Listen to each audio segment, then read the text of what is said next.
مجبوره ښځه. ګرانو ملګرو، له دې دردونکې کیسې نه مخکې راځئ چې په دې خبر شو چې زموږ د ګناهونو په اړه الله تعالی څه فرمایي.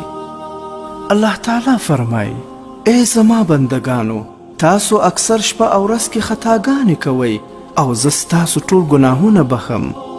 ای زما بندگانو، که تاسو ګناه کولو کې ماته ضرر رسول وغواړئ نو هیڅکله ضرر راته نشئ رسولی، او که نیک کار کولو کې راته فایده رسول وغواړئ نو په هیڅ کار راته فایده نشئ رسولی.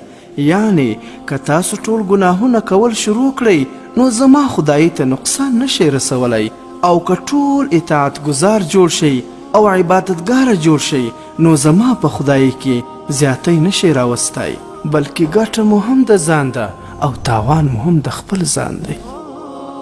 راځئ چې قصه واورو. په یو زمانه کې مالدار سړی و چې ډیر ګناهګاره و.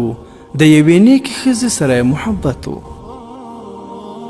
د ډیر کوشش وکړو چې دا زما په قابو کې راشي، لیکن هغه د ده په قابو کې رانغله او دا مالدار سړی ناامیده شو. او یو ځلې په دې ښځې ډېر د سختۍ وخت راغلی. یوه خوا ته پرې د رزق تنګي راغله او بل خوا د قرضونو نه تنګه شوه.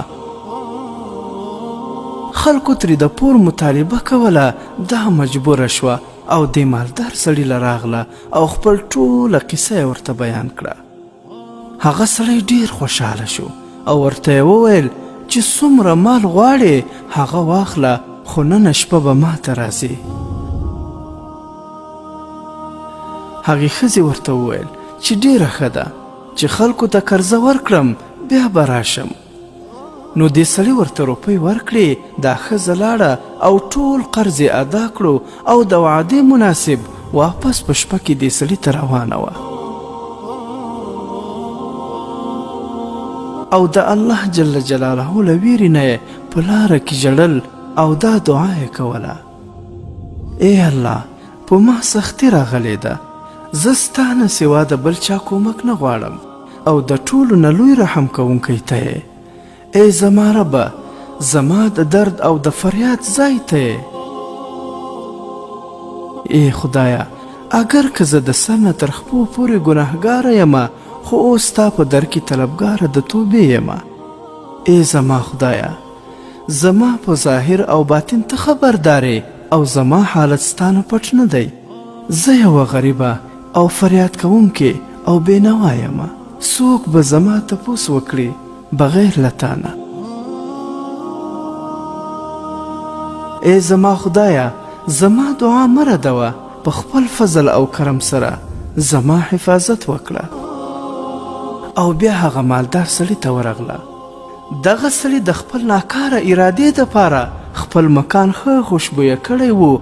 کله چې دا ښځه او سړی یو ځای کېنستل نو دې ښځې ورته وویل چې اول زما یوه خبره واوره، بیا چې دې څه زړه غواړي نو کوه.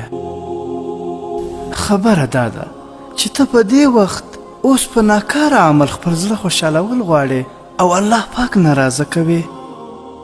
سبا به په ورځ د قیامت مالک الملک او احکم الحاکمین خدای ته مخته کیږي او د ذرې ذرې حساب به در سره کیږي او ملائکو ته به حکم وکړي چې دا بدکاره سړی او دا بدکاره ښځه راولئ او زما مخ ته یې ودروئ. نو په دغه وخت کې به بیا څه جواب ورکوې؟ او زه د داسې حق الله چې هغه تمام مخلوق پیدا کړی دی او په ټوله مخلوق یې خپله تابعداري فرض کړې ده، او بیا داسې صاحب د قدرت دی چې په ساعت کې فقیر مالدار کوي او په یو ساعت کې مالدار فقیر کوي، او هغه هر وخت حاضر او ناظر دی او زموږ په حال خبردار دی. زه خو که تا ته راغلی یم خو د قرض غوښتونکو نه تنګه یم، که نه زه په دې ناکاره کار خوشحاله نه یم او نه مې چېرته کړی دی. نو د الله په قدرت او مدد سره او د دې پاکې ښځې د خبرې په برکت سره دغه انسان د الله تعالی له ګرفت نه وډارېدی او ډېر شرمنده شو او د دې ښځې نه یې معافي وغوښته او د الله تعالی د خوشحالولو لپاره یې ډېرې روپۍ ورکړې او رخصت یې کړه. او خپله یې ژړا شروع کړه چې دا نیکه ښځه یو ځل ګناه څومره بده ګڼي او زما ټول عمر په ګناه کې تیر شو.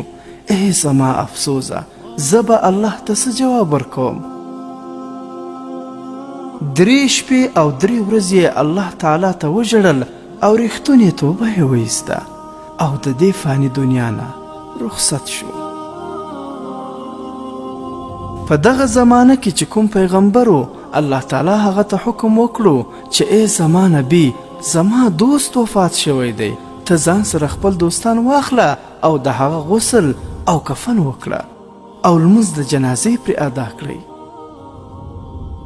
ای زما نبی، دا هغه بنده دی چې دی په ګناه قادر و او زما له ډار نه یې پرېښوده او دی زما په مخ کې ډېر شرمنده دی. زما نه یې معافي وغوښتله او ریښتونې توبه یې وایسته او وفات شو.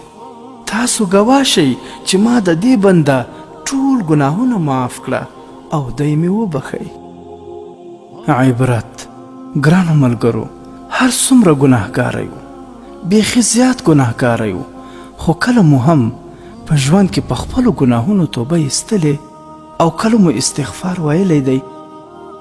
نبی علیه الصلاة والسلام فرمایلی دی چا چې استغفار ویل پر خپل ځان لازم کړل، الله تعالی به ورته د هرې تنګسیانه لار د وتلو پیدا کړي او د هر غم نه نجات او له هغه ځای نه به روزي ورکوي چې د ده به ګمان هم نه وي. رواه احمد و ابو داود و ابن ماجه.